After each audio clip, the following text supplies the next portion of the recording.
Ok, estamos aqui então na aula de número 10, né?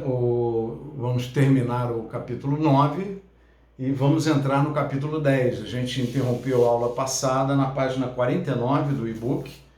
Se você puder pegar aí para começar a acompanhar este início de aula. A gente vinha falando então sobre como é a relação da igreja com o Pai, Deus Pai, como é a relação da igreja com Jesus. Nós vimos as sete metáforas, né, que estabelecem essa relação. Você tem as diversas aí, o noivo, a noiva, a videira e os troncos, né? Nós somos o corpo de Cristo, né? Cristo é o cabeça, nós somos os membros desse corpo. O noivo e a noiva eu falei, né? E por aí vai, né? Nós temos todos, o pastor e as ovelhas, né? Nós temos aí essas sete analogias metafóricas do como deve ser a relação da igreja com Jesus, né? E depois falamos de quatro atividades do Espírito Santo que caracterizam um pouco a nossa relação com o Espírito Santo também. Então vimos esse conjunto de revelações, né? São assim, quando Deus estabelece uma metáfora, que Ele está querendo dar um significado maior para nós, que a gente possa entender melhor. Então, quando ele dá essa conotação de Ele é o pastor, né? Ele é o bom pastor, nós somos suas ovelhas. Você tem todas as analogias da relação do pastor com a ovelha, e algo que Deus quer que a gente entenda que assim deve ser a nossa relação com Ele, né? A mais usual aplicada à igreja é a do corpo, né? Jesus é o cabeça, nós somos o corpo, estamos completamente interligados entre si, né? Só faz parte do corpo quem é a verdadeira igreja e não necessariamente aqueles que estão congregando dentro de um templo, né? Ou numa denominação. E a relação mais íntima de amor, de laço, de compromisso, né, é trazida por essa revelação do noivo, e a igreja é a noiva, né? Então é um casamento, é uma relação de intimidade, de realmente compromisso, de comprometimento, de cuidado, de amor, de carinho, né? E assim que Jesus quer que a gente o veja, né? Ou que nós possamos ver a nossa relação com Ele, enxergar como é que é a nossa vida com Jesus. E por aí vai, né? São várias dessas analogias, né? Por exemplo, quando a gente tem a metáfora da videira, né? A mensagem final de Jesus é o que? Sem mim nada podeis fazer, né? Porque a gente tem que estar ligado na videira, né? Como troncos não estivermos ligados na videira, nós morremos, né? Não há alimentação para o tronco, ele vem do núcleo, né? da árvore, né? Da raiz da árvore. Então, essas analogias todas vão clareando para nós, né, como deve ser a nossa relação com Ele. E Deus Pai, né, tem essa identificação clara, é um Pai que disciplina, mas quando Ele disciplina, Ele faz por amor. Quando Ele disciplina, Ele faz como pai para um filho. Quando disciplina, Ele está buscando correção, transformação, né, para aproveitamento, para que sejamos aperfeiçoados e usados, né, no reino de Deus com muita graça, com muita honra, com muita alegria. E depois falamos do Espírito Santo, como é que é essa relação, essas quatro características, né? E as últimas duas, os dois versículos que a gente separou, né? Aqui em 2 Coríntios, capítulo 1, verso 21. Ora, é Deus que faz que nós e vocês permaneçamos firmes em Cristo. Ele nos ungiu, nos selou como sua propriedade e pôs o seu Espírito em nossos corações como garantia do que está por vir. Tá? Então, essa relação com o Espírito Santo, né? A gente já viu que ele está em nós, né? Ele estava conosco, passou a estar em nós, como habitação permanente, né? O Espírito Santo, ele nos insere no corpo de Cristo, certo? Ele pega todo aquele que é nascido de novo, né? Que é a segunda obra que o Espírito Santo faz. Quando ele passa a estar entre nós, ele gera um novo nascimento, nós nascemos do Espírito, e esse novo nascimento, na sequência, o Espírito Santo faz como que um batismo do Espírito, né? Que ele nos batiza na igreja de Cristo, no corpo de Cristo. Então nós somos inseridos no corpo de Cristo, tá?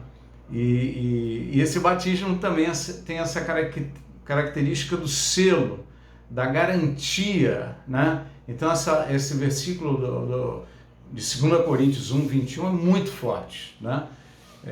O versículo diz, olha, é Deus que faz que nós e vocês permaneçamos firmes em Cristo, né? Se alguém tem arrogância de dizer, não, mas porque eu tenho sido firme, eu tenho tal, não sei o que, cuidado com toda arrogância é perigosa no reino de Deus. A dependência de Deus e a glória para Deus é, sem dúvida, o melhor caminho que nós podemos tomar. Tá? Então é melhor você dizer, é Deus que faz com que eu permaneça firme em Cristo. Você quer falar que está firme em Cristo? Fala. O Senhor tem me feito permanecer em Cristo. O Senhor tem me impedido de cair. O selo do Espírito Santo tem me guardado e me mantido na presença do Senhor. O selo do Espírito Santo, quando eu estava fraco, estava cansado, pensando em desistir, o selo do Espírito Santo é que me manteve na presença do Senhor, né? Ele nos ungiu, nos selou como sua propriedade. Então esse selo do Espírito Santo, né? É o selo, as cartas eram seladas como garantia de que elas iam chegar em segurança ao seu destino, e só o destinatário da carta ia abri-la, né? Então o selo era uma garantia de um transporte, uma carta, uma coisa de que ela ia chegar ao seu destino, tá? E lá no seu destino você tira o selo e utiliza, né? A Escritura, os 7 selos, né, do Apocalipse, né? É a escritura do planeta, é a escritura da humanidade, né? Que Jesus veio e nos resgatou com o seu sangue. Então ali tem a escritura e os selos vão se rompendo. Selos do quê? Dessa escritura, né? Desse documento que está trazendo a legalidade do retorno do planeta à humanidade através do homem Jesus Cristo. Tá? Então, esse selo do Espírito Santo é um selo colocado em nós por Deus, Pai, Filho e Espírito Santo, com um propósito. Qual é o propósito? É um selo que nos marca como propriedade dele. Tá? E ao nos marcar como propriedade, ele é uma garantia que nós vamos chegar até o nosso destino. Qual é o nosso destino? O meu destino é a glória. Tá? O destino de Satanás é o lago de fogo, mas o nosso destino é a glória. Então nós vamos chegar ao nosso destino porque nós somos selados com o Espírito Santo, como propriedade do Senhor. Se você consegue se olhar na tela agora, né? Tem muitos com a tela fechada aí, se olhe na tela agora, abra por um momento, se olhe na tela e enxergue e diga para você mesmo, eu sou selado no Espírito, né? Eu sou selado pelo Espírito de Deus, sou propriedade do Senhor, eu vou chegar até o final. Tá? E a sequência do versículo diz, e pôs o seu Espírito nos nossos corações como garantia do que está por vir. Quer dizer, é uma garantia, está garantido, ele vai chegar até o final, selou, pronto. É minha propriedade, disse o Senhor. Né? Glória a Deus. Ele viu na minha conversão, na sua conversão, né, uma verdade tão profunda que ele viu e vê a nossa eternidade com ele, tá? E sabe, é verdadeiro, está selado, né? Está selado pelo Espírito Santo. Tá? Em 2 Timóteo 2,19, não é? Está escrito assim: entretanto, o firme fundamento de Deus permanece inabalável e selado com esta inscrição. Então, o selo de Deus, ele tem duas marcas. O Senhor conhece quem lhe pertence. Essa marca a gente já viu lá atrás, né? Que era o quê? Como sua propriedade. Nos selou como sua propriedade.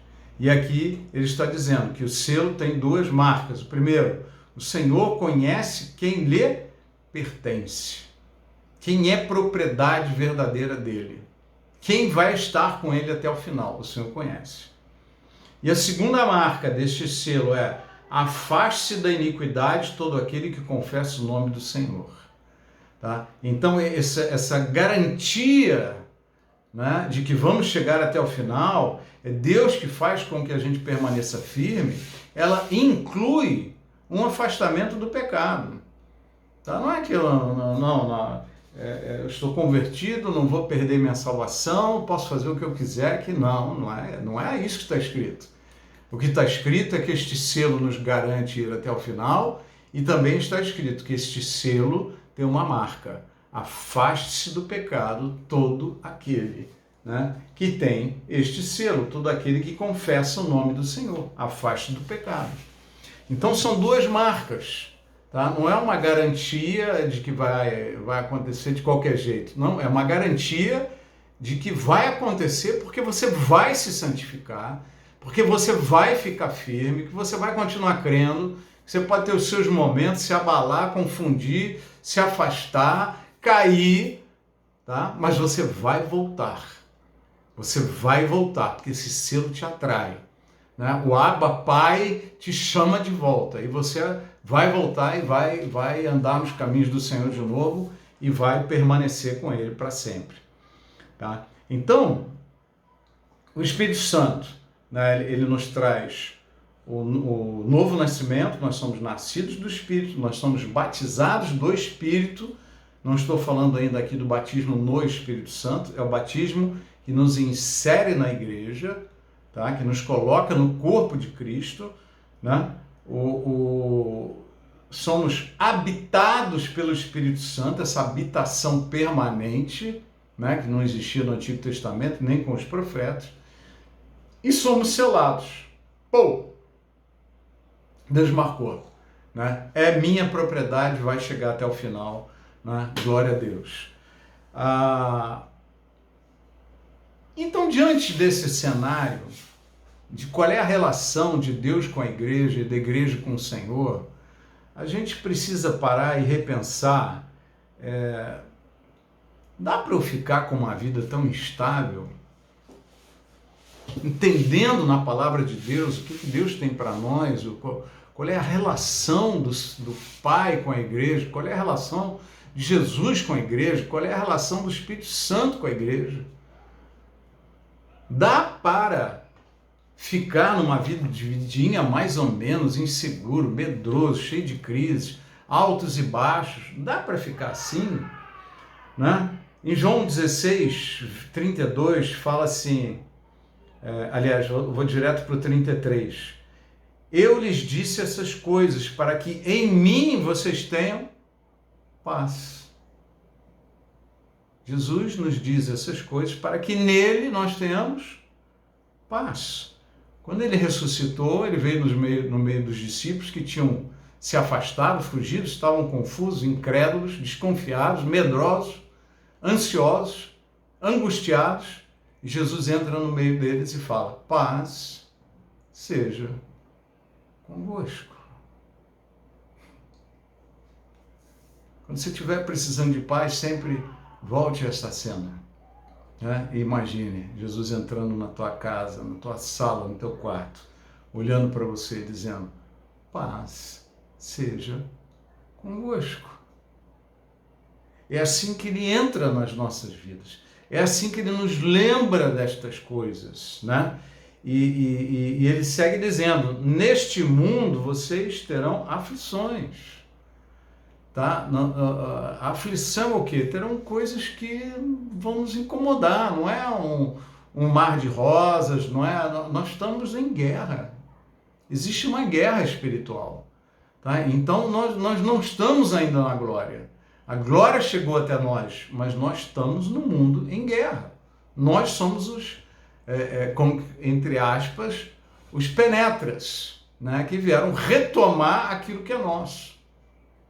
Viemos retomar aquilo que é nosso. Então, há um ambiente de guerra contra nós. Tá? Então, no mundo tereis aflições, contudo, tenham ânimo. Eu venci o mundo. Né? Jesus venceu o mundo está vencido, é só a gente entrar nesta vitória dele. Nós não temos que criar a nossa vitória, nós temos que entrar na vitória dele. Tem muita gente querendo vencer, você não tem que vencer, você tem que entrar na vitória de Jesus. Tem muita gente que fica seguindo os seus caminhos e pedindo a bênção de Deus. E não é assim que funciona. Deus já tem caminhos abençoados por ele para nós é que temos que entrar nesses caminhos. Nós não temos que criar um caminho novo e pedir para Jesus, vem e abençoe esse caminho. Não, ele já criou caminhos abençoados para nós. Né? Lembra do pastor e as ovelhas? É essa a relação. Né? As minhas ovelhas ouvem a minha voz e me seguem. Ele já tem um bom caminho preparado para nós. Vamos seguir, vamos entrar nesses caminhos. Vamos correr ou percorrer os caminhos que Jesus já mostrou para nós. Não precisamos vencer de novo, nós temos que entrar na vitória de Jesus. É isso que a gente tem que fazer.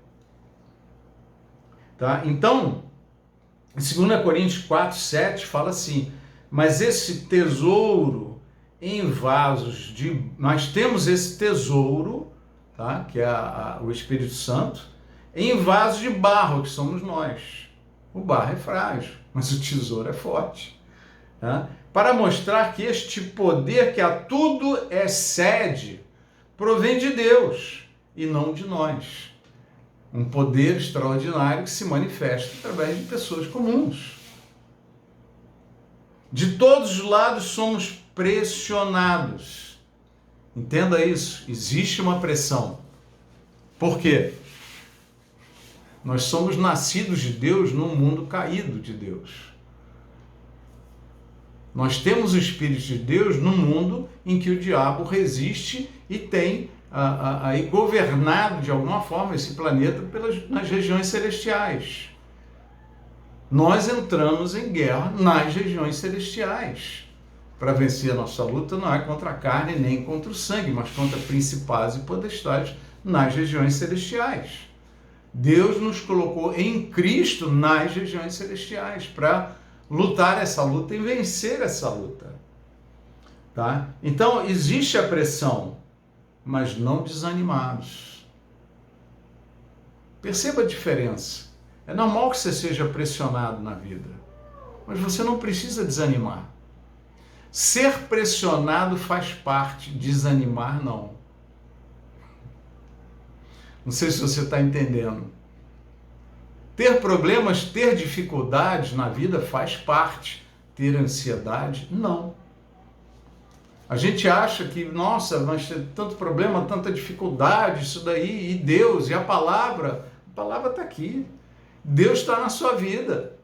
O que Deus está te dizendo é que ter lutas, ter pressões, né, adversidades, isso tudo faz parte. O que não faz parte é você ser derrubado por elas. O que não faz parte é a tua fé esmorecer diante delas. O que não faz parte é você desanimar diante das pressões, diante das lutas. Não, fica firme. Fica firme. Não se entregue à ansiedade, confia, o Senhor é contigo. O Senhor é contigo, Ele está no governo, Ele está no controle, Ele está na proteção das nossas vidas. Ficamos perplexos, mas não desesperados. Perplexos com a pandemia, com tudo que está acontecendo, mídia, corrupção, mentiras, o que é certo, o que é errado, excesso de informação. Né? Nós nunca fomos tão informados e ao mesmo tempo tão sem informação segura. Há uma polarização total, né, na sociedade. Não estou falando do Brasil, estou falando do mundo.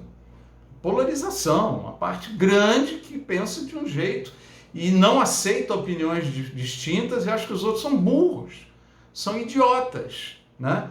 É uma polarização enorme, tá? Então, às vezes, a gente fica perplexo diante de momentos como esse, mas não desesperados. Porque a nossa esperança continua no Senhor, o Deus da minha salvação, né? Somos perseguidos, mas não abandonados. Tá? Estou sendo muito perseguido, porque está isso, Deus não está me guardando, não sei o que. Claro que Deus está guardando. Faz parte ser perseguido, não faz parte ser abandonado. Entendeu? Faz parte ter aflições, não faz parte ter ansiedade. Faz parte ter pressões, não faz parte desanimar com elas. Faz parte ser perseguido, não faz parte ser abandonado. Deus não vai te abandonar.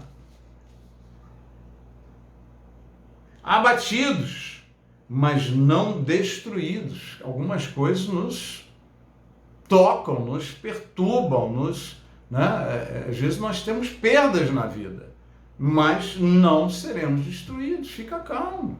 Você vai levantar mesmo. A guerra não acabou, não. Você não será destruído. Diz que um dos medos maiores da criança, em que é carregado para a vida inteira, é que a criança tem aquele id, né? Aquele desejo. É cheio de desejos e ela quer o que quer, e quer na hora, não importa os outros. Né? Então, no desenvolvimento do que seria o ego, né, você começa a perceber o quê? Que você não está sozinho, que eu quero comer agora, mas a sua mãe não pode fazer aquela comida agora, vai demorar um pouco. Né? Que você quer ir embora, mas os outros não querem ir embora, eles estão bem naquele lugar. Né? Então, a pessoa que não supera esta fase, ela fica sempre querendo tudo para ela, né? E vira um adulto cheio de vontades e de mais, e que faz manha quando não acontece, fica brabo quando contrariam, quando alguma frustração acontece na sua vida, não sabe lidar com frustração, né? Então, nós temos essa figura, às vezes do pai, às vezes da mãe e tal, de impor regras. Não vai ser assim, você não pode ter tudo que você quer. Ao mesmo tempo, você tem que respeitar o fulano. Agora é a vez do seu irmão, não é a tua vez, você vai esperar. Né? Não, esse brinquedo não é teu, você tem que devolver para ele. Mas eu quero. Né? Esse id do desejo acima de tudo, que eu quero, é mais importante que tudo para a criança. Então ela vai caminhando para uma coisa que ela... existe o que se chama na psicanálise de castração, né? A angústia da castração. Ela começa a se sentir tolhida. Não, isso eu não posso fazer, aquilo eu não posso, isso eu não posso. Então, os seus desejos todos começam a ser administrados, negados, controlados, né? E isso gera na criança, que não tem a compreensão exata das coisas, uma luta, uma sensação de aniquilação. Quer dizer, estão me tirando isso, me tirando aquilo, me tirando isso, me tirando aquilo, vão me tirar tudo. Né? Eu vou ser roubado, por isso que ele chama-se de angústia da castração, né? Que todos os meus desejos, meus impulsos vão ser negados. Tá? E isso muitas vezes a gente carrega para a fase adulta. O medo de ser destruído. A incapacidade, a falta de treinamento, de aptidão para lidar com frustrações. E tem coisas que vão ser frustradas, mas peraí, calma. Se não rolou, é porque talvez não fosse plano de Deus. Ou se não rolou, é porque ia te atrapalhar.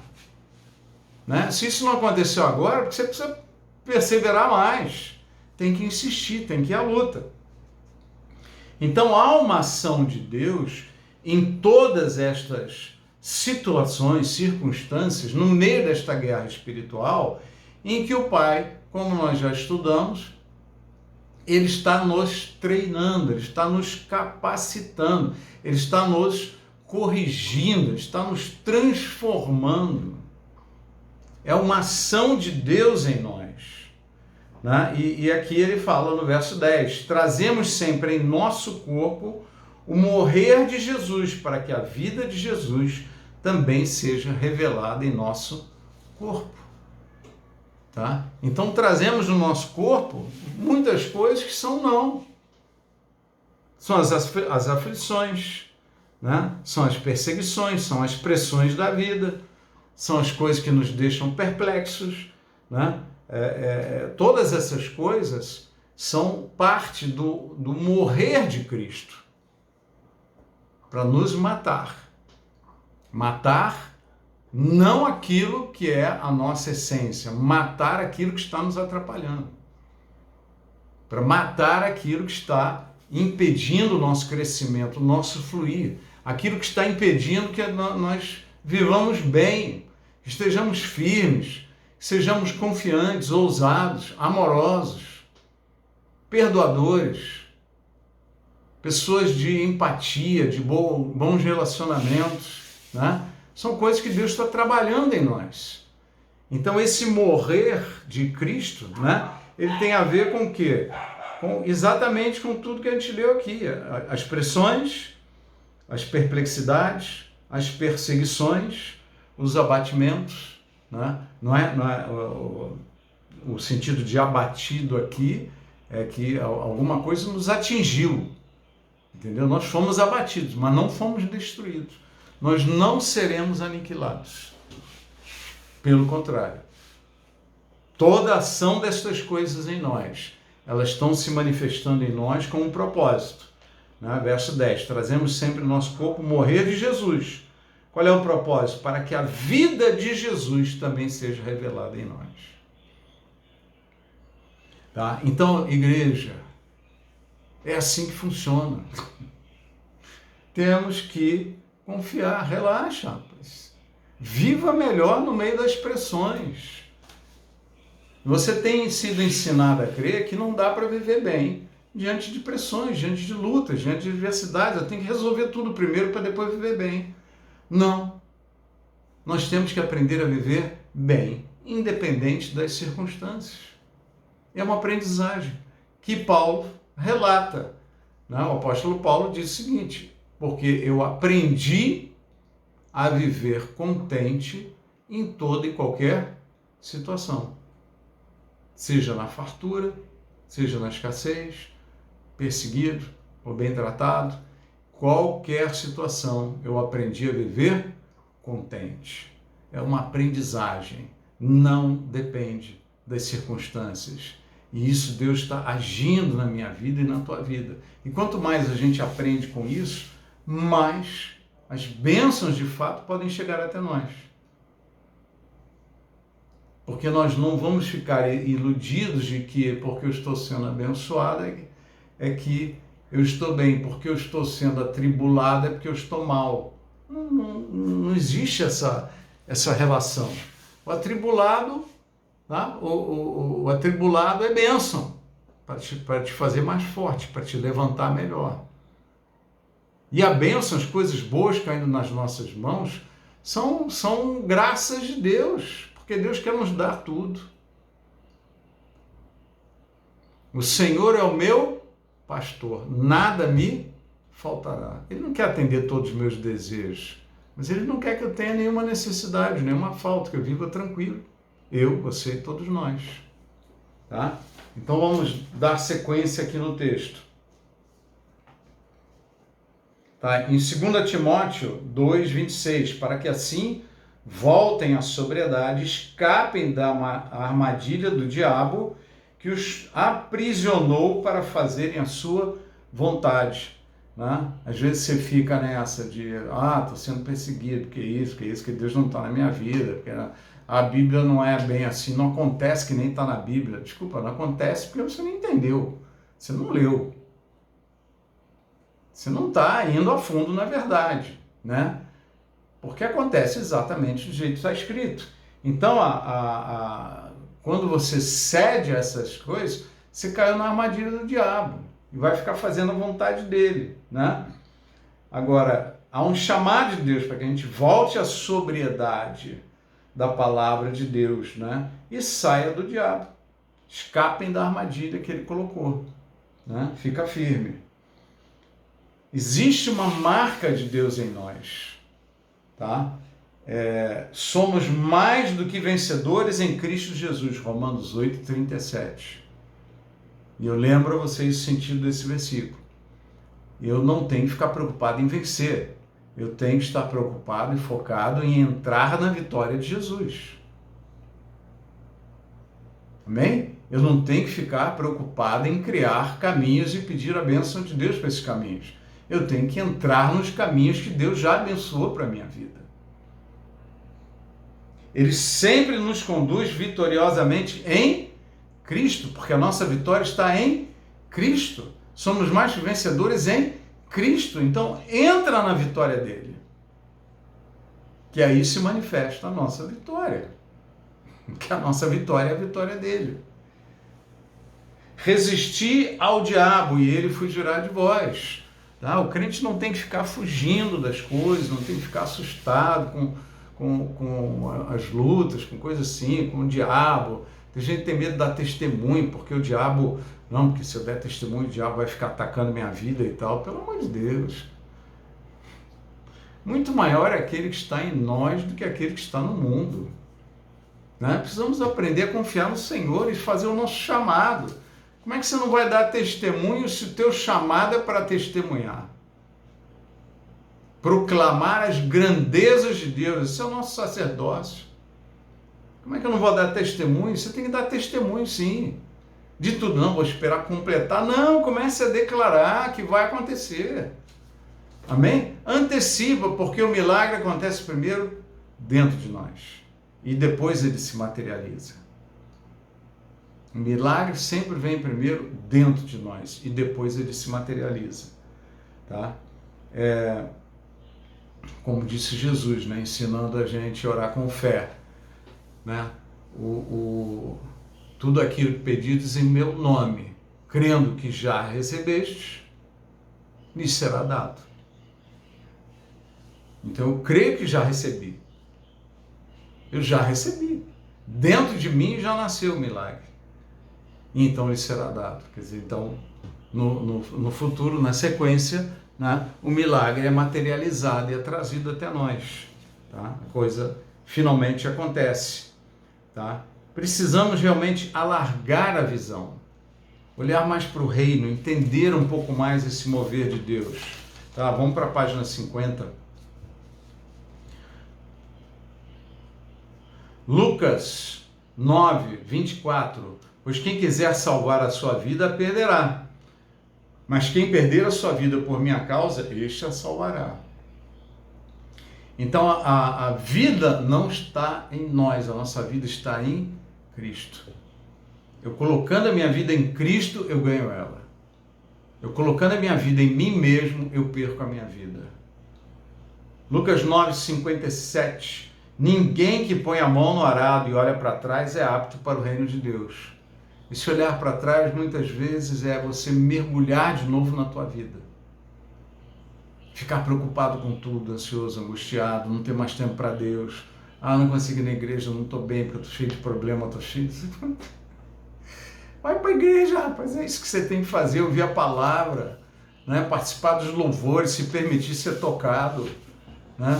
Um casal quando briga não vai para a igreja, porque não sei, pelo amor de Deus. Quantas vezes eu já briguei, fui para a igreja e voltei nas pazes, né?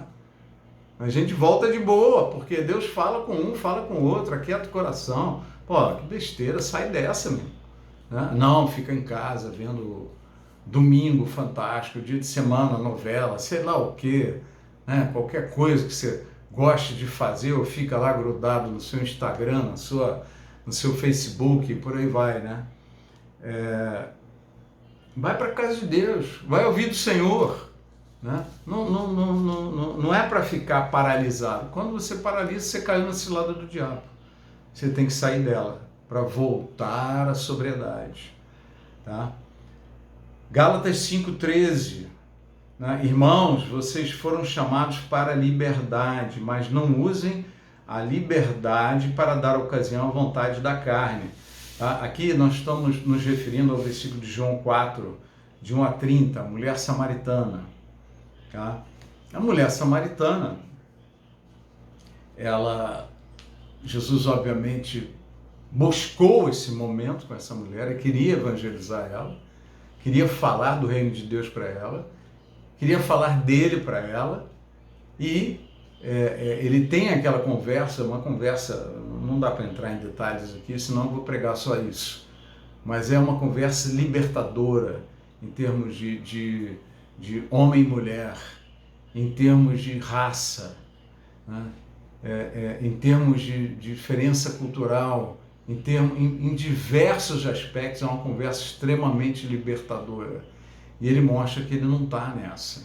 Eu estou indo direto a você, eu tenho acesso direto a você, não importa quem você é, de onde você veio, qual o teu passado, qual a tua história, de que povo você é e qual eu sou, nada disso importa. Eu quero tocar em você. Eu quero chegar no teu coração. E aí, a conversa se desenvolve de uma forma em que, em algum momento, ela fala que Jesus fala para ela, chama o teu marido, né? Ele toca na ferida. E ela dá uma enrolada e ele vai e fala o quê? Na verdade, né, você já teve 6, né? Teve um monte de maridos aí, esse que agora está nem é seu marido, né? E por que ele fez isso? Porque ele tocou na ferida. Uma mulher daquele tempo, que já passou por vários homens, coisa assim, era uma coisa vergonhosa. Hoje não faz tanta diferença, mas naquele tempo era uma coisa vergonhosa. Hoje até a mulher fala com orgulho lá, peguei o fulano, eu peguei o ciclano, né? A coisa está muito realmente caída, né, na humanidade. Mas naquele tempo era uma coisa vergonhosa, tá? E Jesus sabia que ela tinha um problema com aquilo, mas aquilo também era uma questão de libertação, porque ela estava entregue, né, a uma vida de sexo e a uma vida de dependência de pessoas. Existia essa dependência, eu preciso de um marido para me proteger sempre. Dependo dele, eu dependo disso, dependo daquilo. E Jesus estava dizendo, né? Na verdade, eu sou o 7º. Esse que você tem não é seu marido. Em outras palavras, assim, metaforicamente, Jesus estava dizendo, eu sou o 7º. Eu sou aquele que completa um ciclo e encerra uma história, né? Eu sou o 7º. Mas ele vai exatamente na ferida. O que você precisa largar? O que te aprisiona, mulher? Ele pegou na ferida. Ele pegou naquilo ali. Como aquele rapaz, o jovem rico, fazia tudo certinho, conhecia teologia, que tinha seguido todos os princípios da lei e tudo. E Jesus falou assim, bom, se queres ser perfeito, vai, vende todos os seus bens, dá aos pobres e depois vem e me segue. O que o jovem fez? Desanimou, porque ele tinha muitos bens. Então aquilo era a escravidão dele, o seu próprio patrimônio. Às vezes o patrimônio escraviza. Ele não é a solução, ele está sendo a destruição. Ele não é a bênção, ele é a maldição. A prosperidade do judeu, a gente já estudou isso hoje, ela não é uma bênção exatamente. Quer dizer, por um lado é a bênção que vem de Abraão, por outro foi uma maldição, né? De que, olha, por vocês estarem prosperando, vão pensar que estão na bênção, que Deus está com vocês, e não está. Fiquem encurvadas as suas costas. Quer dizer, é um sinal de quê? De cansaço, de não usufruir do patrimônio, daquilo que tem. Quer dizer, não consegue usufruir, está sempre preso, preocupado com o trabalho aqui, essa é a tua cadeia. né? E o jovem rico tinha essa cadeia, o seu próprio patrimônio. O que aconteceu na sequência? O jovem rico caiu no anonimato da sua riqueza e saiu triste. A mulher se rompeu em todos os sentidos, se entregando ao Senhor, e ela saiu de lá alegre. Quando você abre mão da tua cadeia, você tem felicidade e liberdade. Quando você não solta a sua cadeia, aquilo que te prende, você fica infeliz. A tristeza te controla. Você manteve lá aquele negócio contigo por alguma razão, você acha que aquilo é a tua vida e é a tua salvação, e aquilo é a tua prisão. Talvez você precise abrir mão. Jesus coloca o dedo exatamente na ferida, aquilo que nós precisamos largar. E muita gente para de orar, porque toda vez que vai orar, o Espírito Santo incomoda. Olha, isso é importante. Pula fora, para de fazer isso. Esse caminho não está sendo bom para a tua vida. Né? Ah, mas como é que eu vou parar? Ah, essa é uma outra história. Então agora vamos conversar aqui. Muitas vezes a gente não sabe como vencer alguma coisa, como se livrar de alguma coisa.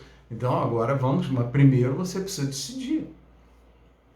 Primeiro decide. Seu nome está sujo, você precisa limpar.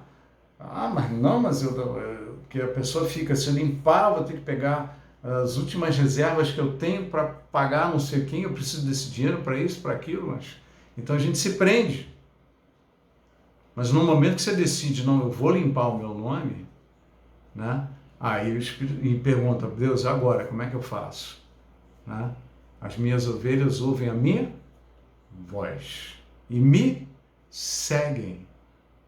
Vem atrás de mim que eu vou te mostrar. Né? Ah, mas o que eu tenho que fazer? Sem mim, nada podeis fazer. Você é o ramo. Está ligado à videira. Jesus, né, é a videira. Se você não estiver ligado a ele, nada pode fazer. Então, deixa com ele. Vai junto, confia na direção que o Senhor vai te dar. São coisas que vão acontecer, mas precisa haver esta libertação das coisas que te prendem, das coisas que estão te atrasando. Né? Lembra do selo do Espírito Santo, né? Que todo aquele que tem esse selo, né, se afaste do pecado. Se afaste do pecado. Né? É uma santificação. Tá? Então, ó, a gente vendo aqui 3 versículos ali no final da página, né? João 14, 26. O Espírito Santo nos ensinará todas as coisas. O Espírito Santo nos guiará a toda a verdade. O Espírito Santo, a unção, que é o Espírito Santo, vos ensina a respeito de todas as coisas. Então deixa a unção te ensinar, deixa esse Espírito Santo estar dentro de você, fluir e te mostrar os caminhos. Né?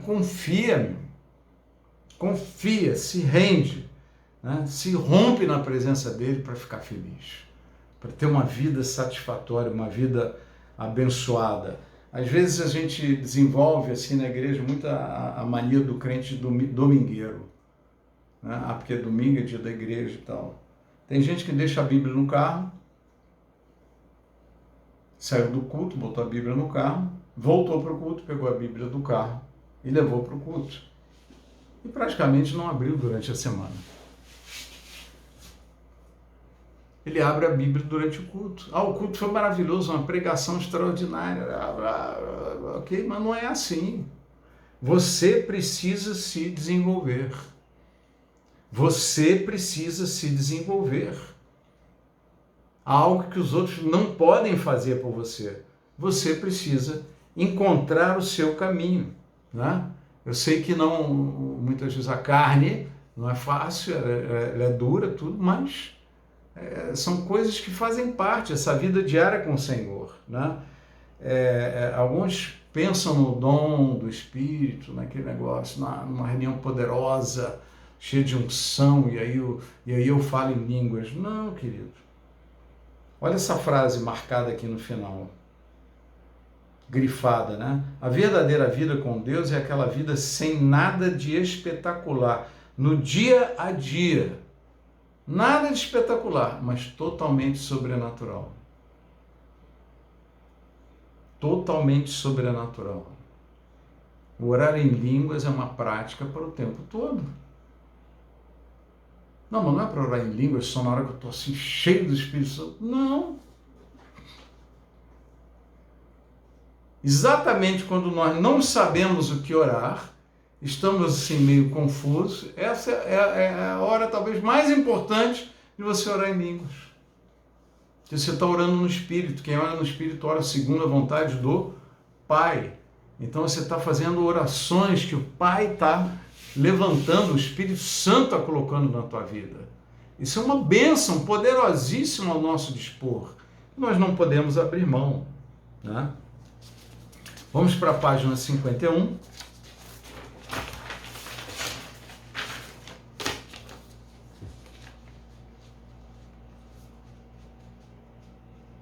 Romanos 8:31, tá? Encerrando este capítulo.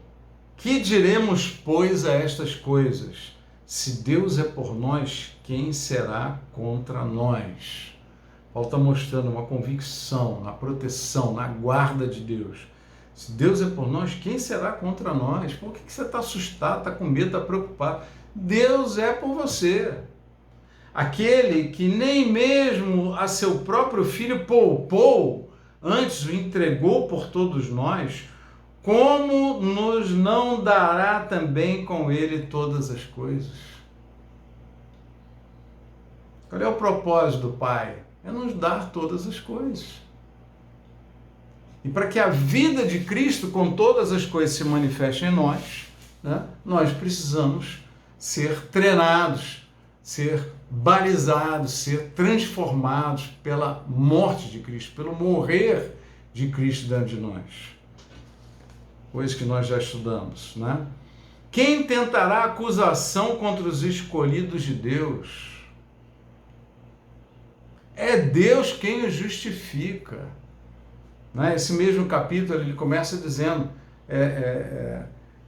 graças a Deus por Jesus Cristo, que nos livrou da lei do pecado e da morte e nos inseriu na lei do Espírito da vida.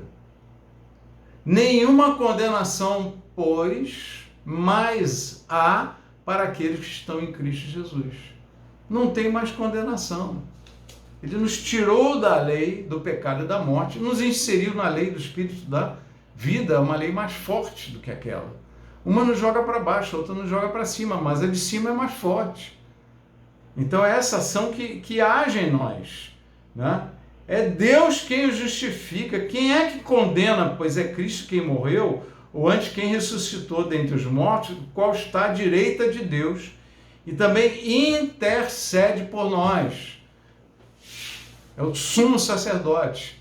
Ele está à direita do Pai, intercedendo por nós o tempo inteiro. O tempo inteiro, ele não precisa dormir. Quem nos separará do amor de Cristo? A tribulação, a angústia, a perseguição, ou a fome, ou a nudez, ou o perigo, ou a espada? Como está escrito, por amor de ti somos entregues à morte todo o dia. Olha de novo essa frase aqui, que se bate com aquela de 2 Coríntios que nós estudamos. Por amor de ti somos entregues à morte todo dia. Somos reputados como ovelhas para o matadouro. Tá? A morte do quê? A morte da carne, a morte do velho homem, a morte nós temos uma luta da carne contra o espírito, centralizado na alma. Então essa luta, queridos, o agir da morte de Cristo em nós é fundamental para que a vida de Cristo seja plena em nós, tá? Então ele falou aqui, a tribulação, a angústia, a perseguição, a fome, a nudez, o perigo, a espada, né? Quem nos separará do amor de Cristo? Por amor de ti somos entregues à morte todo dia. Somos reputados como ovelhas para o matadouro. Mas em todas estas coisas somos mais do que vencedores por meio daquele que nos amou. perplexos, mas não desesperados. Somos vencedores em todas estas coisas. Abatidos, mas não destruídos. Perseguidos, mas não abandonados. Em todas estas coisas somos mais do que vencedores por aquele que nos amou. Porque estou certo de que nem a morte, nem a vida, nem os anjos, nem os principados, nem as potestades, nem o presente, nem o porvir, nem a altura, nem a profundidade, nem alguma outra criatura que nos poderá separar do amor de Deus que está em Cristo Jesus, nosso Senhor. Essa é a igreja do Senhor. Essa é a noiva. Esta é a noiva. Somos atacados para que o morrer de Cristo se revele em nós, a fim de que a vida de Cristo transborde em nós. E o morrer vem pelas perseguições, pelas lutas, pelas aflições. Vem por todas essas coisas. Mas, em cada uma delas, nós somos mais que vencedores. Então vou passar minha vida toda. Não, você vai passar a tua vida toda vencendo, superando estas coisas. Outro dia eu estava falando com uma pessoa que foi atropelada já há vários anos atrás e quebrou não sei quantos ossos, fez mais de 30 cirurgias, uma luta danada, uma coisa, e eu não vejo essa pessoa reclamando. Às vezes eu pergunto, como é que você está? Como é que está isso daqui? Não, estou bem. Mas assim, ainda tem muitas dores, né? É dor na perna, é dor nos ligamentos, é dor nos ossos, é dor. A dor acompanha. Mas essa pessoa vai dar testemunho. Ela ri para a vida. Ela ri para a vida. Então nós vamos aprendendo a superação. Superação. Porque a vitória de Cristo se revela em nós quando nós entramos nela. Tá? Não tenha medo do morrer de Cristo. Porque ele só vai revelar que você é um vencedor. Ele só vai revelar que você vai superar. Veio uma tribulação, vamos assistir. E participar conforme a direção de Deus. Mas eu sei que a gente vai superar isso daí.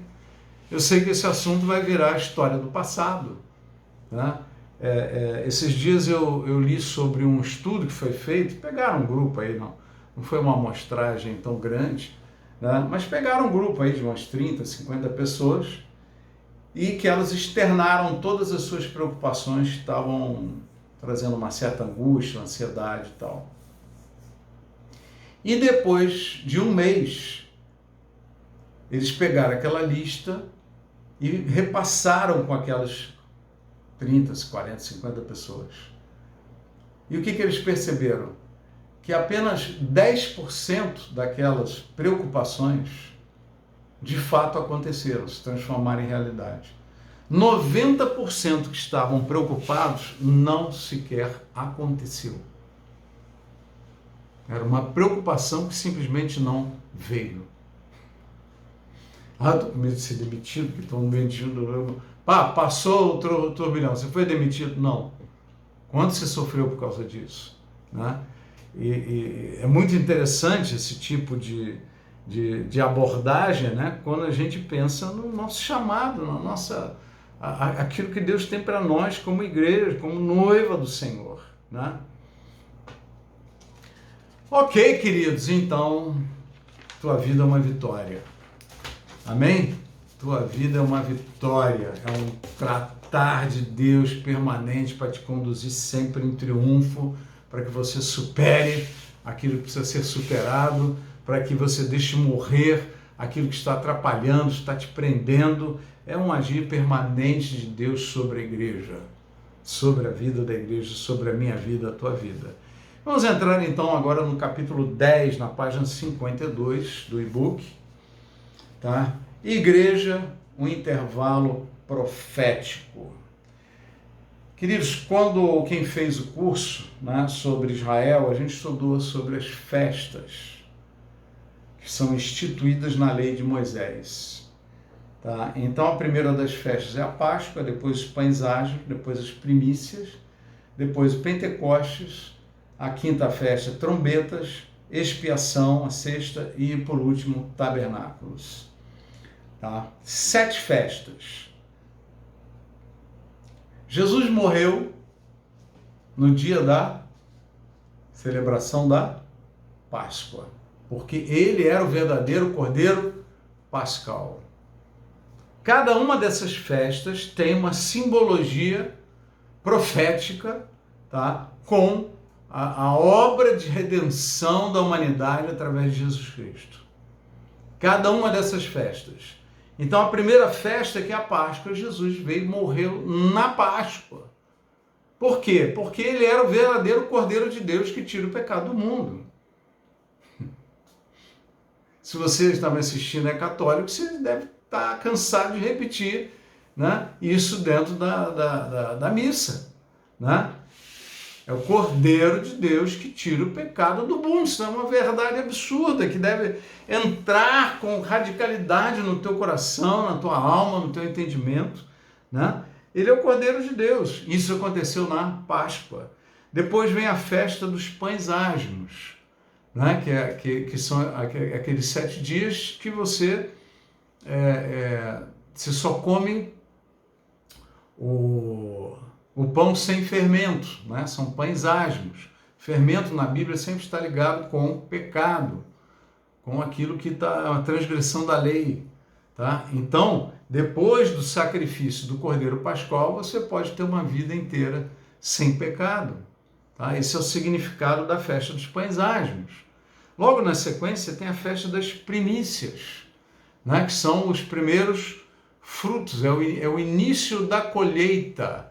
Né? E a Bíblia diz que Jesus é a nossa primícia. Ele ressuscitou exatamente no dia da festa das primícias, que naquele ano, naquele momento, foi ao 3º dia. A festa das primícias tem detalhes aqui de datação que eu não vou explicar aqui, mas ela não é exatamente sempre 3 dias, ela tem variações conforme o dia da semana em que acontece, né, as demais festas, que starta pela Páscoa. Então, o que acontece? Nas primícias foi a ressurreição de Jesus. Por que é a primícia? Porque é o primeiro fruto. Né? Qual é a festa da primícia? Ele vai lá e pega o primeiro grão e tira. É o primeiro fruto. Né? São as primícias. Tá? Então a ressurreição de Jesus foi no dia da festa das primícias. E aí 50 dias após a Páscoa você tem o dia de Pentecostes. É o 50º dia, 49 mais 1. Tá? Nesse dia, nesse 50º, o que acontece? Você começa a colheita. Tá? Então, qual é o significado de Pentecostes? É o início da colheita. O que aconteceu em Pentecostes? O Espírito Santo foi derramado sobre os apóstolos, que saíram da casa onde eles estavam lá aguardando a esperança, ainda tanto inseguros, apesar de já nascidos de novo, né? E eles saem para fora e começam a pregar, e começam a falar em línguas, e quem passa perto escuta aquela pessoa falando na sua língua materna. E uma pessoa falando, né? Por exemplo, o apóstolo João, falando em voz alta ali, e um grego entendia em grego, o judeu entendia em judeu, né? As várias nações, né? O egípcio que estivesse ali entenderia em egípcio, né? E por aí vai. Né? Um persa que passasse ia entender na sua língua materna. E isso impactou todo mundo. Ele está falando na minha língua materna, e o outro também na minha língua materna. Eu já tive um culto há vários anos atrás, que um italiano estava assistindo o culto, que veio com uma família lá, uns amigos, ele estava em viagem no Brasil. Vamos lá assistir o culto, foi lá, assistiu. No final do culto, o italiano estava alucinado, queria falar comigo, tá? Porque como é que eu estava falando, que em algum momento eu falei um pouco em línguas, no momento da ministração, tudo, e ele veio atrás de mim e falou, você falou umas 5 frases no meu dialeto materno, que é uma coisa que quase ninguém fala. Os dialetos são muito regionais. Você falou do meu dialeto. Você já esteve lá? Você conhece alguma coisa? Eu falei, não tive. E eu aí expliquei isso, é um dom de Deus, é um dom de línguas. Aquilo que você ouviu é o que Deus queria falar para você. Diretamente, especificamente para você. O cara ficou impactado, aquilo ali é uma coisa evangelística, né? Uma coisa assim muito, muito poderosa. Só que naquele dia de Pentecostes aconteceu com todo mundo, né? Com uma multidão enorme. E se converteram milhares de pessoas, né? Que já vinham seguindo Jesus, tinham recebido a palavra, mas aquele era o momento agora de nascer de novo, receber oficialmente Jesus, serem batizados nas águas e receberem o Espírito Santo. Né? Aquele era o tempo. Então, coisas assim impressionantes aconteceram em Pentecostes. Veja que tudo aconteceu nas datas marcadas. E aí, você tem a festa seguinte, que é a das trombetas. E o que a Bíblia mais casa com trombetas, né, é sobre o arrebatamento. Tá? E a festa das trombetas é o anúncio também de uma nova colheita. É um novo tempo de colheita. Então, o arrebatamento é a nova colheita. Né? É aquele momento que vai ser levantado, toda a igreja vai ser retirada para o encontro com o Senhor nos ares. Tá? Na sequência, a expiação, a Bíblia tem inúmeras passagens falando da expiação como um ato de Deus com Israel, com os judeus, porque a expiação para o mundo já houve. Mas ali vai ser a expiação recebida pelos judeus na volta do Senhor. Tá? Não dá para entrar em detalhes aqui, a gente é um estudo que a gente tem já ministrado. Quem tiver interesse vai fazer o curso lá de Israel, que vai aprender muito sobre isso. A gente pega mais detalhes. E tem a festa dos tabernáculos, tá? Que ela é citada 2 vezes na Bíblia, né? Como uma festa que vai acontecer durante o período do milênio. Tá? Que é a festa dos tabernáculos. Qual é o sentido? É que Deus vem morar conosco. E a festa dos tabernáculos, lá no sentido para os judeus, é a ação de que Deus colocou, né? Eles viajaram no deserto com o Senhor, né? Com o templo de Deus ali entre eles. Então era essa celebração de que Deus está conosco, Deus está no meio do acampamento. Tá? Só que tem um detalhe nessas festas. As 4 primeiras já aconteceram, certo? Pentecostes já aconteceu e está acontecendo. Só que você tem aí um período, essas 4 primeiras festas, quer dizer, nós estamos falando em torno de 50 dias de intervalo aproximadamente, né, entre a primeira e a 4ª festa. Aí você tem quase 4 meses sem festas. E de repente entra a festa das trombetas. E a festa da expiação e dos tabernáculos vem logo na sequência, uma atrás da outra. São bem em sequência, assim, num período muito curto. Tá? Então, o que isso quer dizer para nós? Que a gente começa a entender que cada uma dessas festas, elas representam um dos atos de Jesus na redenção da humanidade. Na redenção do planeta Terra. E de repente, entre essas festas tem um intervalo de 3, 4 meses. Que intervalo é esse?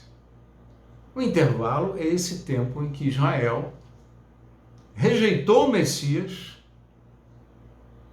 não entrou em Pentecostes e agora vai ter que esperar a festa da expiação.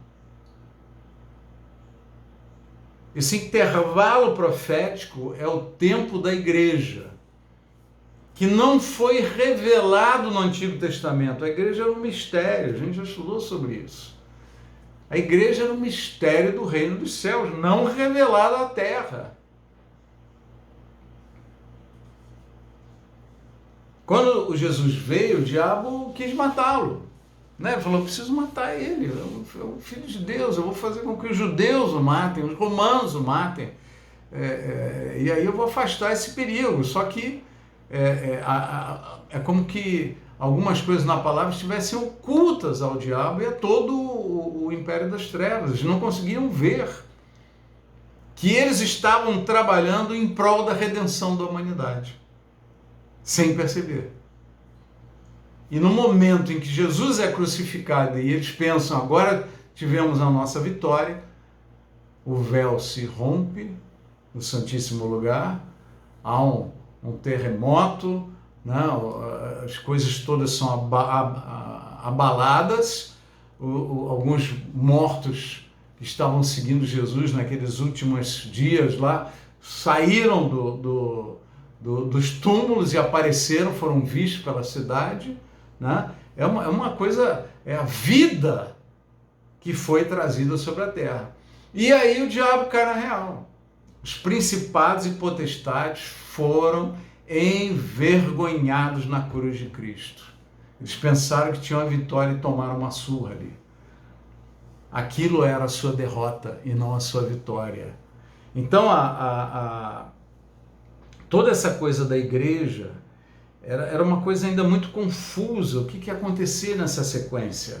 Até para os principados e potestades, que quando Jesus veio, eles ficavam perguntando, filho do homem, o que você está fazendo aqui antes do tempo? Eles não entendiam isso daí. Eles nem sabiam que...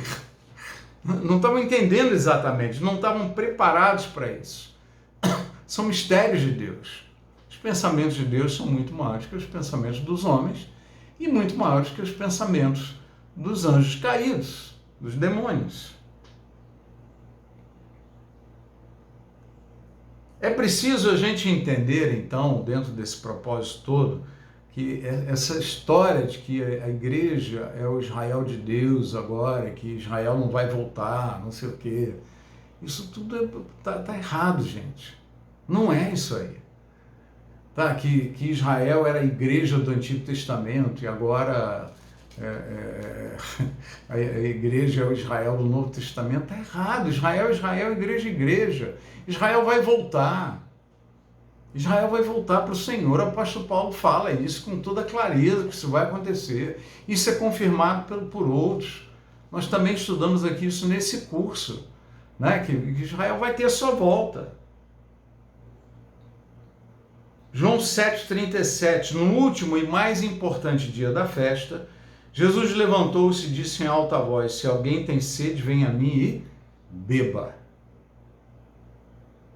Quem crer em mim, como diz a Escritura, do seu interior fluirão rios de água viva. Ele estava se referindo ao Espírito, com letra maiúscula, o Espírito Santo, que mais tarde receberiam os que nele crescem. Então o Espírito ainda não tinha sido dado, pois Jesus ainda não fora glorificado. Nós já estudamos isso também em outras passagens, tá? Que o derramar do Espírito de Deus é só depois do sacrifício e glorificação de Jesus. Que ele abriu o caminho para o acesso a Deus. Ele abriu o caminho para que Deus pudesse morar dentro de nós, habitar dentro de nós, fazer do nosso corpo o templo da sua habitação. Tá? Então foi em Jesus que isso foi possibilitado. E aqui é o que ele fala, né? Que nesse momento aqui do texto de João 7, tá? Jesus ainda não tinha sido crucificado, Jesus estava pregando, ensinando o Evangelho, e soltou essa frase. Do seu interior fluirão rios de água viva. Ele estava se referindo ao Espírito Santo, que mais tarde receberiam os que nele crescem. Mais tarde. Até então o Espírito não tinha sido dado, pois Jesus ainda não fora glorificado. Essa habitação permanente do Espírito, a gente tem insistido, ela veio na igreja. Ela não existia antes. Desde a queda de Adão e Eva, não havia possibilidade de habitação permanente de Deus com os homens.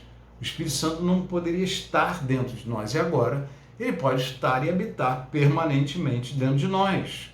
Né? A gente falou um pouco sobre isso na aula passada, esse negócio de usar me visita, Espírito Santo e tal.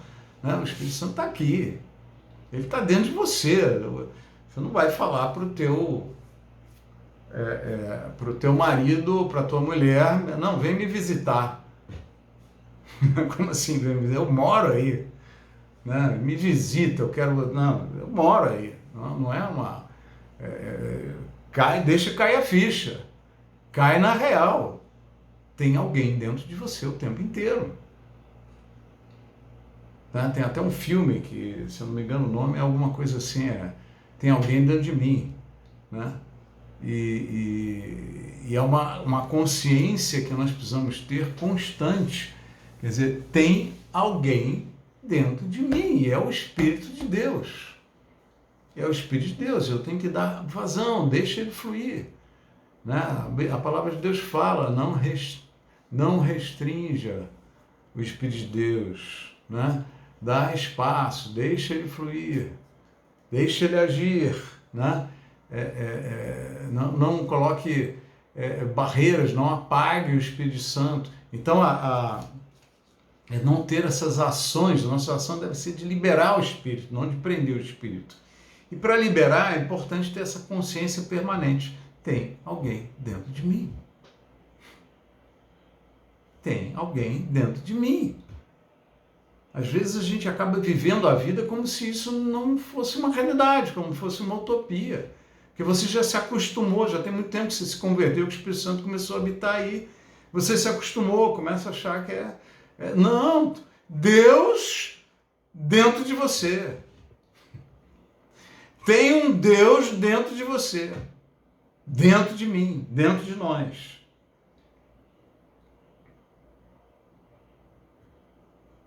Vamos na página 53. Então, este tempo da igreja, que é esse intervalo profético entre a festa de Pentecostes e a festa das trombetas, tá? Esse tempo da igreja, né? É o tempo que nós estamos inseridos. É o nosso tempo. Então é um quadro que é importante você enxergar tudo que aconteceu e ver o que vai acontecer depois. E ver o tempo que nós estamos vivendo. Esse é o nosso tempo. Nós estamos inseridos nesse tempo. É o aqui e agora, né? É esse intervalo profético que tem alcançado as nossas vidas e preparado a noiva para o Cordeiro, para a festa das bodas. Tá? Uma característica de todos os períodos em que Deus agiu e estabeleceu alguma coisa, como por exemplo no pós-dilúvio, né? Como por exemplo no tempo de Moisés, quando trouxe a lei, né? O tempo dos reis, dos profetas, né? Todos tiveram algumas características específicas e um plano de Deus de como o povo deveria estar andando com ele. Né? Aqui eu apresentei o plano de Deus com a igreja. Eu não vou falar muito sobre essa relação, tá? Mas a gente já falou um pouco sobre o Pai, o Filho e o Espírito Santo com a igreja. Qual é a relação? Qual é a função da igreja como sacerdócio, como sacerdotes, né? Já abordamos diversos aspectos, mas é importante lembrar que em todos os tempos, em todas as ações de Deus, o diabo vem e cria algum plano parecido com o plano de Deus. Não é o plano de Deus, mas é parecido. Ele não é o oposto.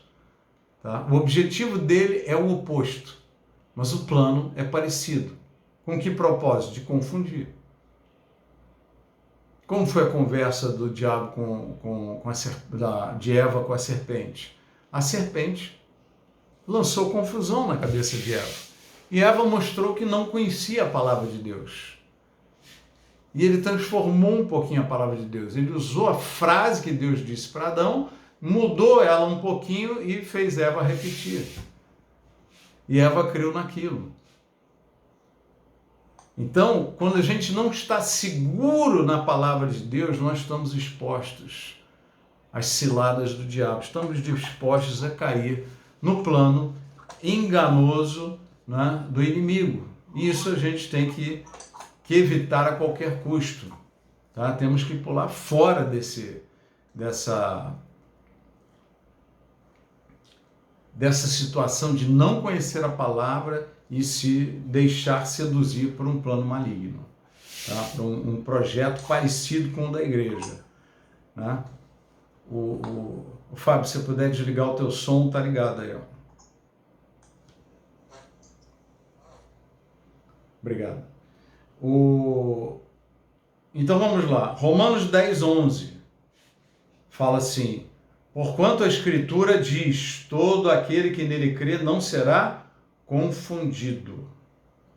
João 8:31 disse Jesus aos judeus que haviam crido nele: se vocês permanecerem firmes na minha palavra, verdadeiramente serão meus discípulos e conhecerão a verdade os libertará. Permanecer firme na palavra do Senhor. Permanecer firme na palavra. Quem permanecer firme na sua palavra, crendo nele, não será confundido. Não vai ser enganado. Tá? A Bíblia é a sua maior proteção contra os falsos planos do diabo. Muito cedo, na igreja, né, o diabo começou a perseguir a igreja. Veja, porque imagina o seguinte, quando Jesus morreu, o diabo, apesar de ter visto que nós perdemos, entregamos o ouro e eu não tinha entendido, não tinha percebido, agora ele era o Cordeiro de Deus, morreu, pagou o pecado, pagou o preço da redenção, eu perdi direitos que eu tinha aqui sobre esse planeta, sobre esse povo, e agora, né? Por outro lado, Jesus saiu da terra. Ele deve ter pensado, agora estamos de boa. Só que muito rapidamente, o que aconteceu? Pentecostes, os apóstolos saem explodindo o evangelho, né? A população de toda aquela região começa a ser profundamente tocada e começa a nascer uma multidão de milhares e milhares de pessoas com o mesmo Espírito de Jesus. O mesmo Espírito que estava em Jesus está nessas pessoas. As curas se multiplicaram, a expulsão de demônios se multiplicou, libertações se multiplicando, o evangelho se multiplicando, e o diabo ficou louco. Eu preciso fazer alguma coisa. E qual é a reação inicial sempre do diabo? Eu vou matar esse povo. E começou a perseguir. Começou a perseguir através dos judeus, perseguir através de Roma. Eu citei o versículo aqui de Atos 4, de 1 a 31, logo uma das primeiras mensagens de Pedro, né? Eles, enquanto Pedro e João falavam ao povo, chegaram os sacerdotes, o capitão da guarda do templo e os saduceus. Chegaram os judeus, lá os líderes da nação. Eles estavam muito perturbados porque os apóstolos estavam ensinando o povo, proclamando em Jesus a ressurreição dos mortos. Agarraram Pedro e João e, como já estava anoitecendo, os colocaram na prisão até o dia seguinte. Muitos dos que tinham ouvido a mensagem creram, chegando o número dos homens que creram a perto de 5.000. No dia seguinte, as autoridades, líderes religiosos e os mestres da lei reuniram-se em Jerusalém. E aí o texto segue, né? Essa perseguição foi promovida pelo diabo, né? Ele falou, e agora? Vamos perseguir, vamos matar esse povo. Só que quanto mais ele matava, mais gente se convertia. Quanto mais ele perseguia, mais fortes os cristãos se tornavam. Quanto mais fortes os cristãos se tornavam, mais cheios do Espírito eles ficavam. Quanto mais cheios do Espírito, mais pessoas eram salvas.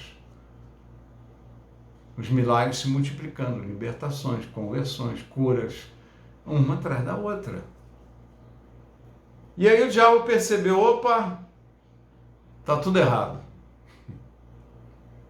Está tudo errado. Eu preciso voltar à minha forma inicial de trabalho. Eu preciso criar coisas parecidas com a igreja. e aí jogar o meu plano de deturpação do plano de Deus. E aí ele começou a fazer o quê? Colocar o joio no meio do trigo. Começou a criar falsas doutrinas, heresias, se misturou na igreja, né? A igreja passou assim cerca de 300 anos sendo perseguida, até que começou um alinhamento, né? Roma, vendo o poder do cristianismo, em algum momento fala, não, vamos abraçar isso aqui. Vamos incorporar em Roma, essa energia é muito boa, muito poderosa, vamos incorporar no Império Romano. E aí, cerca de 300 anos depois, lá para 600 depois de Cristo, né, cria-se então, porque o cristianismo, 300 anos depois de Cristo, se tornou uma opção para os romanos. Todo romano e todo o seu império poderia ser cristão, dentre outras opções religiosas. Lá para 600 depois de Cristo há uma mudança nesse cenário que define o quê? A partir de agora, a religião oficial do Império Romano é o cristianismo. E assim o é até hoje. Só que nesse meio dos primeiros 300 anos e depois, uma incorporação absurda de costumes, de imagens, de santos e de misturas que foram sendo lançadas ao longo dos anos. A Bíblia se tornou proibida de ser lida mais para frente, né? E nós passamos um período longo da história em que a igreja foi perseguida, foi morta, foi apagada, né? E foi chamado e conhecido historicamente como os séculos das trevas, né? Até pela história tem isso daí. Você pesquisa em livrarias, em enciclopédias, tudo, você pode pesquisar isso daí, você vai achar, né? E existe um trabalho satânico tentando apagar essas coisas da história.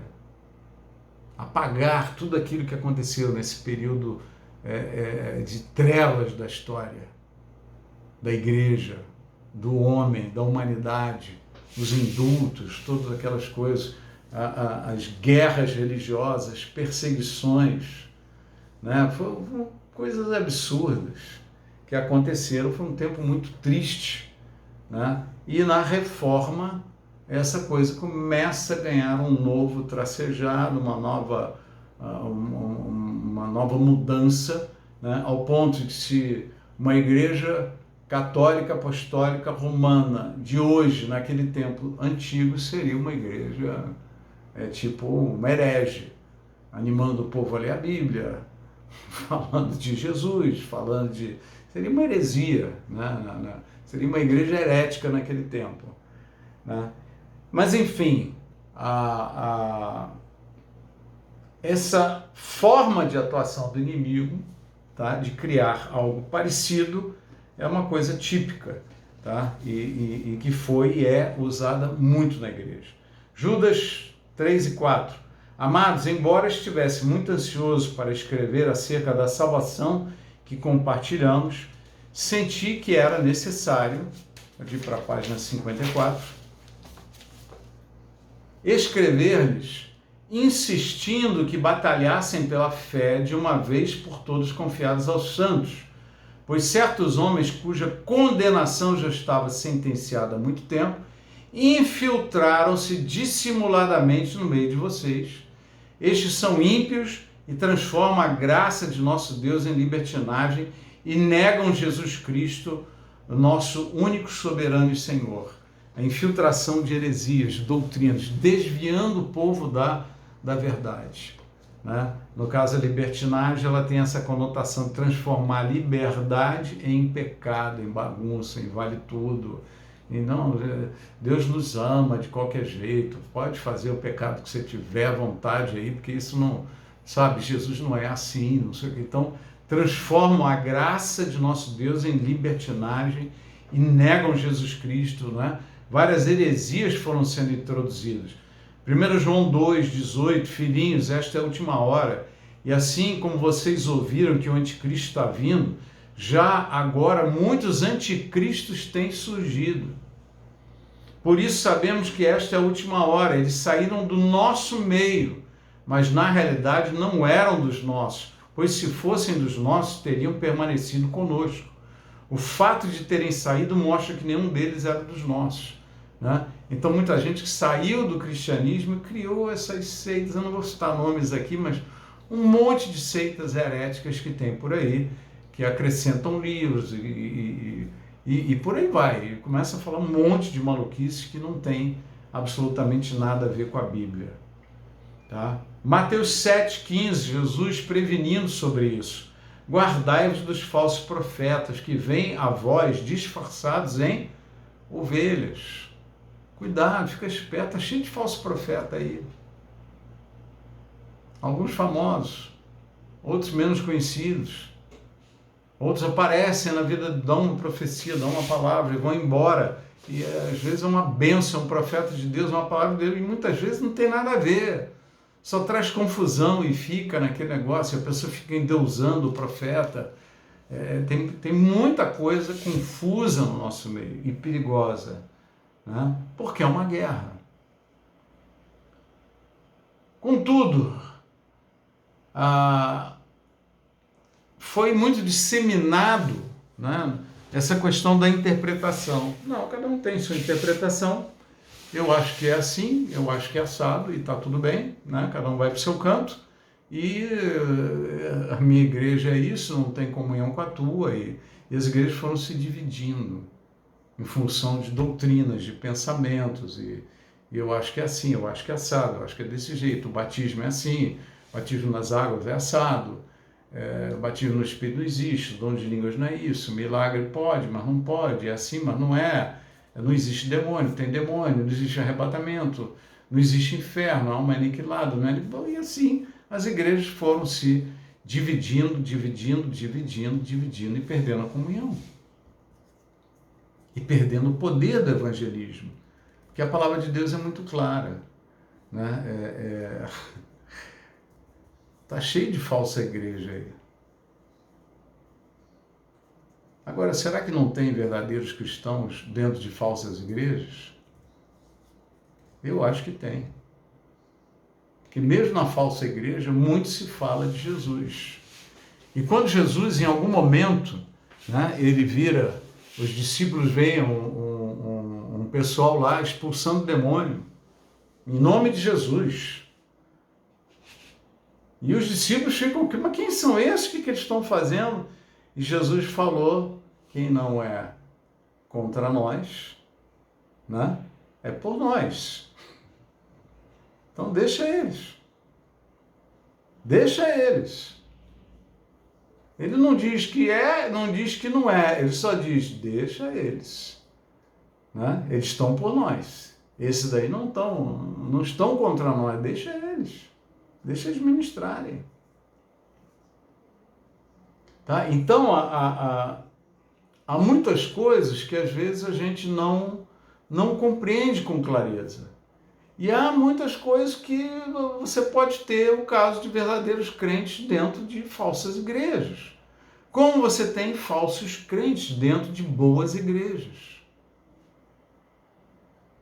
Porque a igreja verdadeira ou falsa, ela não é essa igreja visível. É a igreja universal de Deus. Não a denominação universal. É a igreja que Deus vê, a igreja que Deus conhece. Esses são os membros do meu corpo. Esses verdadeiramente estão ligados comigo. Estes verdadeiramente têm o meu selo, os outros não.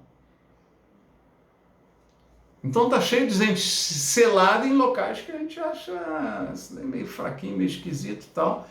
Não pode estar cheio de gente não selada em locais que a unção está rolando e o poder de Deus está ali, e as mensagens são boas e não sei se você está me entendendo, mas o joio é plantado no meio do trigo, no campo, e o que acontece? Jesus disse, não separa. Se você for separar agora, você está arriscado de cortar trigo e jogar fora.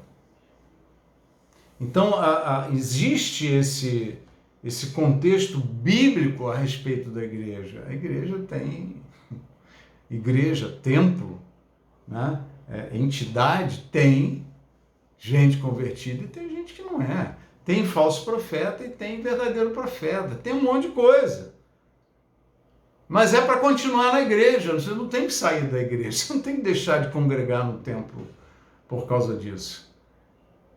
É preciso que você saiba dessas coisas e tenha discernimento. Mas o teu discernimento não é para te afastar do corpo, é te aproximar do corpo. Não é para ficar com um trabalho paralelo que mais cedo ou mais tarde vira outra igreja. Outra denominação. A minha é a certa, porque eu tenho uma visão maior. Né? Isso é arrogância humana, não é o propósito de Deus, não é a ação do Espírito. Na realidade, essa coisa da interpretação, cada um interpreta, a interpretação, a Bíblia precisa ser interpretada, é um livro dificílimo de se entender, e as interpretações são diferentes, você pode interpretar qualquer coisa, você pode... Gente, vamos voltar para o básico. Vale o que está escrito. Seria tão simples se a gente se apegasse. Olha, a Bíblia quer dizer o que ela está dizendo. Ela não quer dizer outra coisa que você quer interpretar. Ela quer dizer o que ela está dizendo. A Bíblia interpreta a própria Bíblia. Foi uma coisa que fizemos na primeira aula, né, do curso de Origens. A Bíblia interpreta a própria Bíblia. Quando você estuda Apocalipse, a Bíblia interpreta a própria Bíblia. Todas aquelas figuras do Apocalipse, elas estão no Antigo Testamento. Então é só ler o Antigo Testamento e... serpente é isso, dragão é aquilo. E aí você começa do livro, né? O livro é isso daqui, e aquelas imagens lá, a besta e o falso profeta. E aí você começa a ligar com outras do Antigo Testamento, vendo que está falando a mesma coisa. Né? Nossa, me escapou o nome. A mulher vestida de vermelho, e por aí vai. Né? O filho, a mulher e o filho, né? Que foi perseguido e foi para... Aí Deus abriu um caminho no deserto. Você tem uma série de figuras que estão no Antigo Testamento. A Bíblia interpreta a própria Bíblia. Não fique assim obcecado em dar interpretações. E lembra de uma coisa, a unção que está em nós, o Espírito Santo, vos ensina todas as coisas. Nós temos o Espírito de Deus para nos trazer revelação. E mostrar, nos ajudar a ligar as coisas, mas nós não temos que inventar a Bíblia. A Bíblia já foi inventada, já foi escrita, já está ao nosso acesso, é a carta de Deus para nós. É boas novas em qualquer século. Ela não precisa ser renovada, reescrita, refeita, não. Ela tem que ser sempre contextualizada, mas não é uma coisa para... A Bíblia diz o que ela está dizendo. O que ela quer dizer é o que está escrito. Para de ficar querendo inventar coisas que Deus não disse e não quer dizer.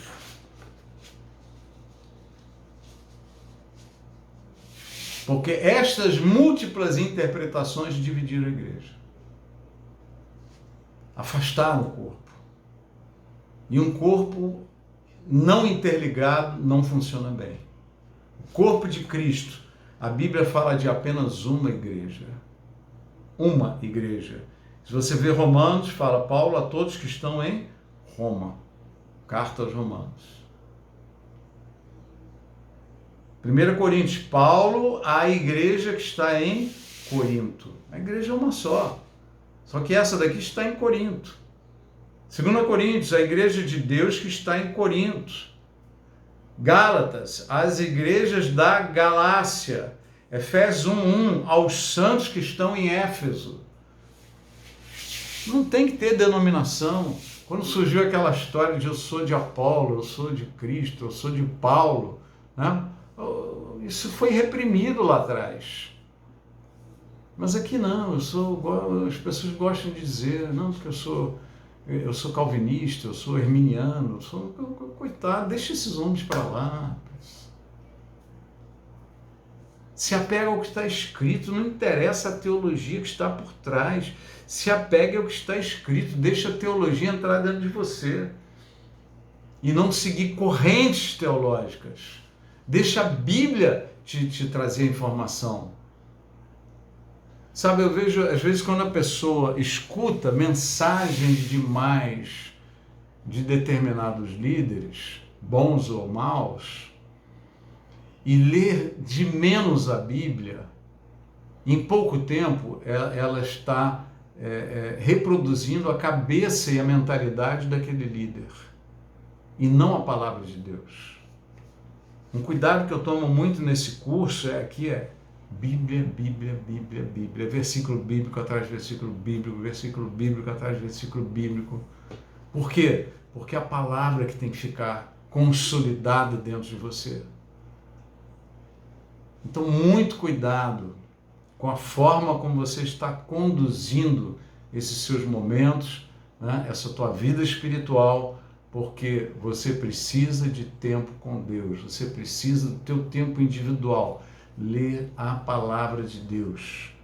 Às vezes também outros líderes leem muitos livros.